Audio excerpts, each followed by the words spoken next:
And now, a tale well calculated to keep you in suspense. You know the feeling? You've run half a block for a bus and the door slams shut in your face. Sure, you know the feeling.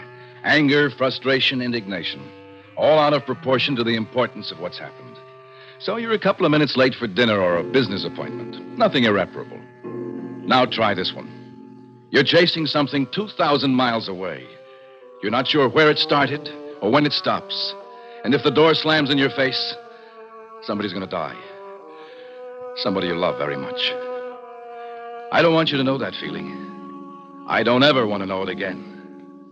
Listen now to Act One of Seeds of Disaster, starring Bernard Grant, and written especially for Suspense by David Hill. Pam, listen, can't I talk you into staying the extra week? Oh, I don't think it's a good idea, Les. This way I'll have time to get the house ready. You know, aired out and cleaned up a little. You could have your mother open up the house for us, couldn't you? Well, I'd have to send her the key, and then, well, what about Penny? She'll be ready to come home from camp this weekend. You know, we've been here in Puerto Rico over 2 months now. Yes, you're right. It's just that it's been, well, so much fun having you along on one of these trips. I just hate to see it end. It's been more like a vacation than business. But vacation's over. Yeah? Now, come on and help me finish packing. Help you finish? Are you kidding? You've already used up all the luggage. But I have to make room for all the souvenirs. Oh. I never saw a trunk you couldn't stuff a little fuller. Now, come on. I need your muscles. Help me close it. All right. Well, hey, look who's back. Well, hi there, kitty cat. Oh, I wish I could take you back with me. Look at her, Les.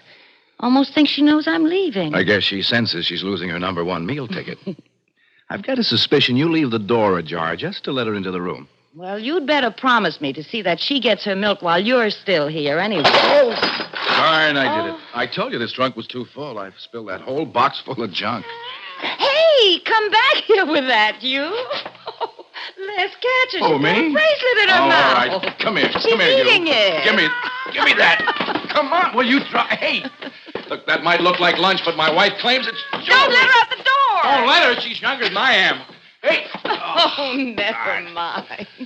You'll catch her in the hall. So I'm one present short. Well, I tried. What was that thing I did the 10-yard dash for? A bean bracelet, was it? Well, I'm not sure exactly. The local artisans make them out of seeds or beans or nuts or something. Whatever they are, they make up into very pretty jewelry. You bought enough of it. There's still a box full here. Well, you know how it is. Everybody's going to want some. There's a set for Penny and the kids next door, and... Oh, darn it, though. Now a set's broken up. We can pick one up on the way to the plane. No, I've been trying all week to get another set or two. I guess the bean season's over or something. So what? It's not a matter of life or death. Funny how the words you toss off in complete innocence can bounce back and churn up in the pit of your stomach. 24 hours after my wife left for home, that life or death line crashed back into my head and tied my insides into a fluttering knot. Oh, I'm sorry, senorita. I didn't know you were cleaning the room. I'll come back in a few minutes when you're finished. No, senor. It is done. I was about to leave. Did the senora have a safe trip? Matter of fact, I just picked up a wire from her at the desk. She said the flight was great. Bueno, I'm glad. Thank you. By the way, I'll be away for most of the day, and, look, if I leave you some money, will you see that the little cat the senora became so fond of gets her milk? Oh. My wife will have a fit if I tell her I forgot. Oh, I am so sorry, senor. I recall now the senora did display a fondness for the little animal. Oh, I'm glad it happened after she left. You're glad what happened? The little cat. She's muerte. Dead. What? I found her in the hallway only this morning. But how did that happen? Oh, one cannot tell for sure, senor. There were no marks. Perhaps she found something to eat that was poison. All right. What do you think in a case like that? What do you do? I'll tell you. You think the worst. You remember a little gray cat with a bracelet of pretty seeds in her mouth. Then you think of your kid a couple of thousand miles away, all flushed and excited over a present of those same pretty beads. And in the same thought, you remember how she puts things in her mouth, too. Pencil erasers, dolls, little rings, and bracelets. You rationalize a little then. You tell yourself you're jumping to conclusions. 1,000 other things might have killed that cat. But you remember about telephones, too. You don't have to take chances. You call. It takes maybe a couple of minutes for your call to go through, but it seems like an hour, even though your watch says no. Time's up, call's placed. You wait for somebody to pick up a phone 2,000 miles away.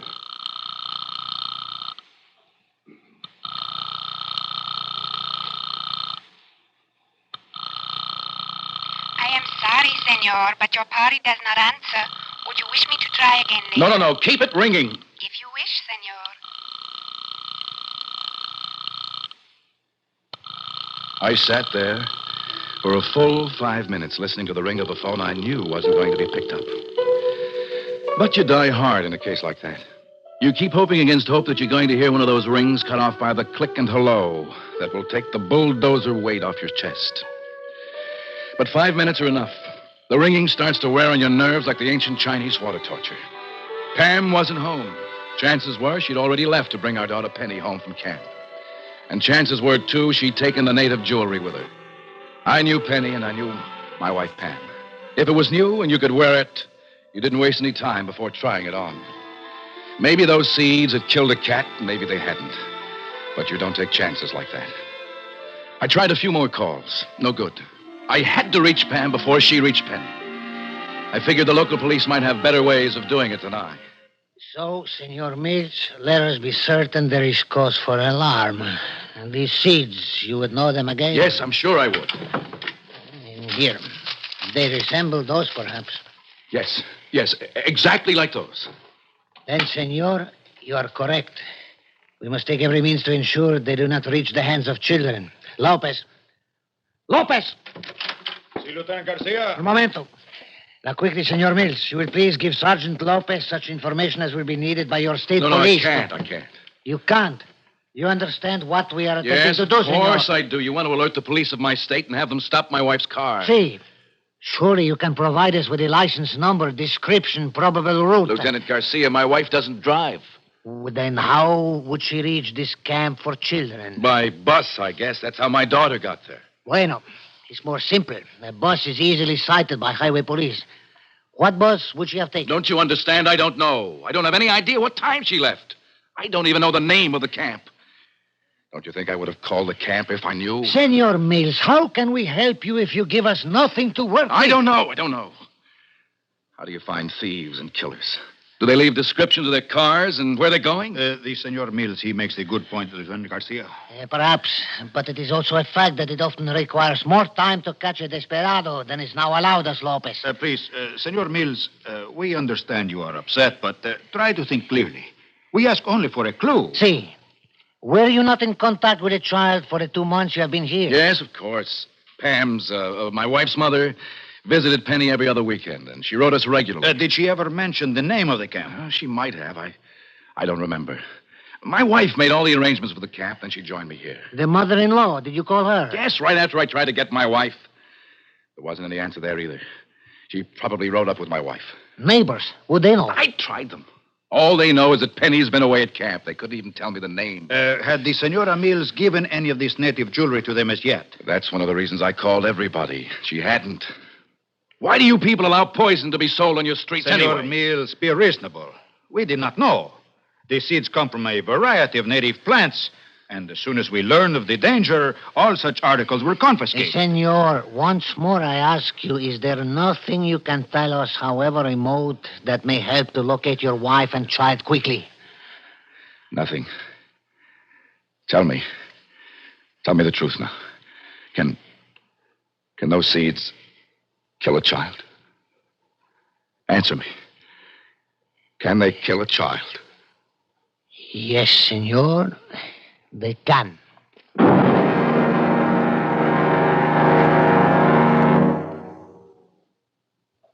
In a moment, we'll return for the second act of Suspense.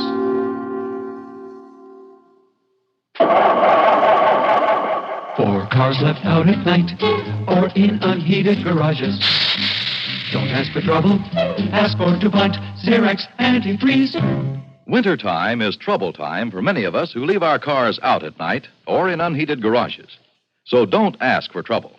Ask for DuPont Xerox Antifreeze. Xerox outlasts winter.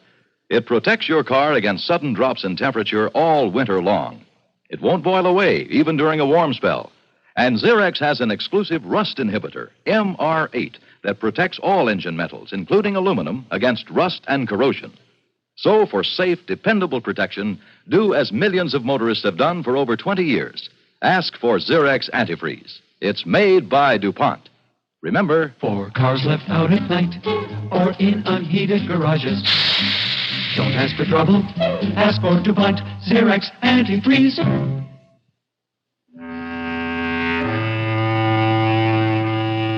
I was asking for help, but I wasn't given much. Garcia and Lopez kept asking questions. They were trying, so was I, but we weren't getting very far. The same picture kept running through my mind. It was Penny. She was sitting in a bus somewhere. There was a bracelet around her arm, a brand new bracelet, with different pretty little seeds. And there was a string of them around her neck, too. She had that pensive look she gets. The loop of the necklace was lifted up to her mouth, between her teeth, and she was biting it. Listen, we've got to do something. We can't just sit here. We've got to do something. Si, senor. Lopez, perhaps there is something he has forgotten and does not know about. Si, Lieutenant. Go with Senor Mills to his hotel room. Si, Lieutenant. Search it thoroughly. Perhaps there is something. But there wasn't much in the hotel room. At least we were doing something. There were some of my clothes in the closet, shirts and socks stacked in the bureau drawers. Pam had left me one suitcase, but it was empty. Garcia and Lopez were doing everything they could from their end. The descriptions of Pam and Penny had been wired to the state police. If they were seen, they'd be alerted. But we didn't put much hope in that possibility. Telephone lines were being kept open to my home and the apartment of Pam's mother. As soon as either of them returned, they'd be warned of the danger. But would it be too late? Then, Lopez spied a small pile of pocketbooks and magazines in a night table drawer. Suspense stories. Pam was always reading suspense stories. What is this? Huh? Oh, short stories, magazines. No. Someone has marked a place in this one. Huh? This is a letter. Let me see. Well, Lopez, it's from Pam's mother. Aloud, senor, please. All right. Dear Pam, I just returned from seeing Penny. She's brown as a little berry and having a wonderful time. Uh-huh. The camp is beautiful. Yeah. The facility is a wonderful... Oh, she doesn't mention the name. She might. Keep reading. They are trying to cure Penny of biting her nails. Eh? But you know Penny. And things in her mouth. Here, give it to me. It is true. There is nothing here. What am I going to do? Huh? What? Senor Mills, this helps nothing, please. I'm sorry. You don't know what this is like. Senor, I have niños of my own. Believe me, I understand, but we must work now. How? Look through your wallet. Maybe there is something, a hint. No, I've done that. Then do it again. All right. Here, money. Eh? Traveler's checks. Identification. Credit cards. Papers. Junk. You are too quick, Senor Mills. That picture. It is your little girl, is it not? Pam's mother sent it to us a couple of weeks ago. Then it is important.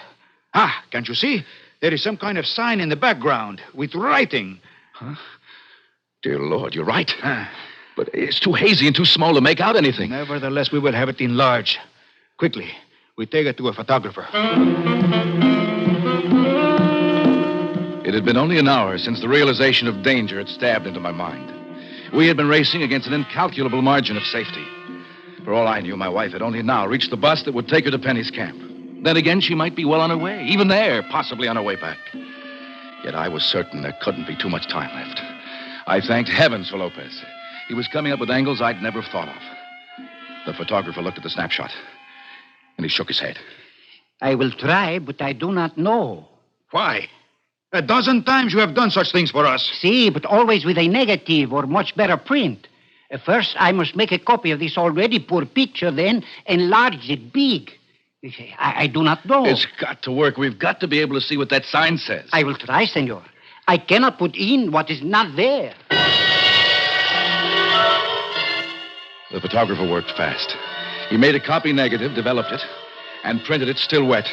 But just waiting for the image to come up in that tray of developer seemed like an eternity. What is wrong? Nothing is wrong. It takes a moment.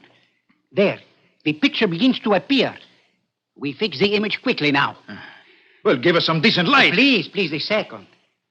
The image must be at least partially fixed. Here, I give you light. Oh, Lopez. That is the best you could do. I am sorry. I can make out none of these words. I am sorry. I held no great hope. I am sorry. Lopez. I'm scared. I'm scared to death. What's left? I don't know, senor. I don't know. There must be something. Let me get to a phone. Let me call again. Don't be foolish, Senor Mills. Lieutenant Garcia's had a man on the telephone every second. He would immediately notify us if someone returned. The time. Look at the time. I'm not going to want to hear the news, Lopez. It's been too long. You do not know that. Senor Mills, quickly. The senora would have paid the fee of this child's camp by means of a check, eh? Huh? Why? Yes, of course she would. You're right. It's in the hotel room. Come on. 5 minutes. That's all it took us to get back to the hotel. But there was plenty of time to wonder. I had asked Pam to leave me our checkbook, sure, but the payment to Penny's camp had been made out more than 2 months before. Was it still the same pad of checks? Had Pam made the stub out completely? She didn't always. And if I found the right stub, what would it say? Payment for Penny's camp. Huh? Another blind alley. I don't think I breathed from the instant the check stubs began flipping through my fingers. And then... Point of Woods camp. That's it. Lopez, it's here. The phone. Quick. In short minutes, Lopez had pinned down the necessary information for reaching the camp. In seconds, a line was through. Why they don't answer? Please. Oh, please. I got something. Hello. Yeah? Point of Woods camp? Yeah? Sorry it took so long to answer the phone, but I was outside. Please, this is important. Vitally important. You have a child there named Penelope Mills. What's that name? Mills. Mills. Penelope Mills. Sorry, mister, but there's a pile of kids right outside of you making so much racket I can hardly hear myself think. Senor Mills, perhaps it is my accent. Please, you try. Give it to me. Now listen to me. There's a child named Penelope Mills at your camp. Oh, you sound different now. Hey, just hang on the phone a minute while I close the door here so as I can... No, there's no time. Please, listen, don't leave. No trouble at all, mister. Just a second is all it'll take. What a fool. Now, go on, mister. I got a little quiet now. You've got a child there named Penelope Mills. She's to be picked up this morning by her mother. Oh, I'm afraid not, mister. You must have gone off easy a half hour ago. Look, what bus did they catch? None I know of. They went off in a private car. I think so, anyway. Well, what kind of a car? What make? What year? Can you describe it? I can't tell one car from another. Anything else I can do for you? Mister, you still on the line there? There it was. And for me, that was it. Watching Lopez trying to get some sense out of the phone after I had dropped it was like a great big anticlimax. He managed to talk with somebody more responsible, but it didn't help. Pam had picked up Penny. She had signed her out. They'd gone. And they hadn't used the bus. A bus might have been picked up on the road and stopped. But how do you get police to stop a car you can't even describe? I tell you, it is not hopeless, Senor Mills. Believe me. Listen, don't you think I want to hang on to hope? That's all I've got. But even you're out of suggestions. True. I can see nothing more to be done from here, but... Well, we know comparatively little about the toxicity of the seeds. We know they'll kill. But we do not know how quickly or in what amount. Your wife and child, they are on their way home. We know now that it is only about an hour's drive. Now, when they arrive, there can well be time to rush this child to the hospital. But it's been more than an hour. Why doesn't somebody get there and answer the phone? Many reasons. Perhaps the traffic was heavy. Lieutenant Garcia, is there any news? Lopez, how long have you two been in here in Senor Mills' hotel room? Oh, about a half hour, perhaps. What is wrong? Such fools they are. Senor Mills, 2 times your wife has attempted to reach you by telephone while you were away. Did she leave a message? She left a number. I have taken the liberty of having the call placed. Why did no one give us this information? It seems if one does not pick up messages at the desk here, no one worries whether or not they are delivered. Have you got the number she left? Si, senor. It is plain she did not call from either her home or that of her mother. The number is unfamiliar. Perhaps it means something to you, senor. No. No, it's not even our town. Oh, dear God, maybe it happened. Maybe it happened on the way. Senor, perhaps it would be best if I spoke. No. Give me the phone. Hello? Les? Penny. Pam. How is Penny? Well, fine. I'm sure she's fine. Why shouldn't she be? She was wonderful when I last saw her a few hours ago. Pam, isn't she with you? Didn't you pick her up from camp? Yes, but I got a ride with the Gellers. You remember those friends? Can't you get to a simple fact? Where's Penny now? Les, will you give me a chance? The Gellers drove me to the camp and then back to their summer place for the weekend. All right, yes. Penny's been out on the lake all morning. Now, for Pete's sake, will you tell me what you think might be wrong with Penny? You've got me ready to scream. Pam, listen to me now. Do what I say. Yes? Get Penny right away. Take her to the nearest hospital. And be sure to take those native seed things with you for them to analyze. Les, those seeds are packed in the trunk. What did you say? Well, if for some reason it's those seeds you are worried about, they're locked in the trunk. You forgot to give me the key. I haven't been able to get her clothes out. Oh, thank God. Now, how does that make it all right? Oh. Les, answer me. What's the matter with you? Everything's all right, Pam. Everything's all right now. You know you just almost scared me to death. I know, dear, I know. But believe me, it could have been worse.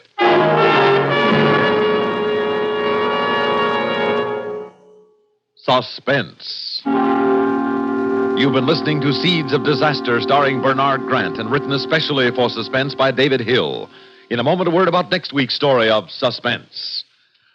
What does a certain comedian think started him on the road to success? How does the front-page Washington newsmaker regard his early days in the political arena? What do some of the nation's best-known personalities feel about those who shaped their careers? On the CBS Radio Network weekday feature, Personal Story, you hear the answers in the words of the people themselves. Personal Story, hear it each Monday through Friday at this address. Suspense is produced and directed by Bruno Zerato Jr., music supervision by Ethel Huber. Heard in tonight's story were Connie Lemke as Pam, Ralph Camargo as Lopez, Bob Dryden as Garcia, Deli Sonnenberg as the maid, Guy Repp as the photographer, and Barbara Kazar as the operator. Listen again next week when we return with Witness to Murder, written by Francis Rickett. Another tale well calculated to keep you in suspense. World action or neighborhood, expanded CBS News covers them all on the CBS Radio Network.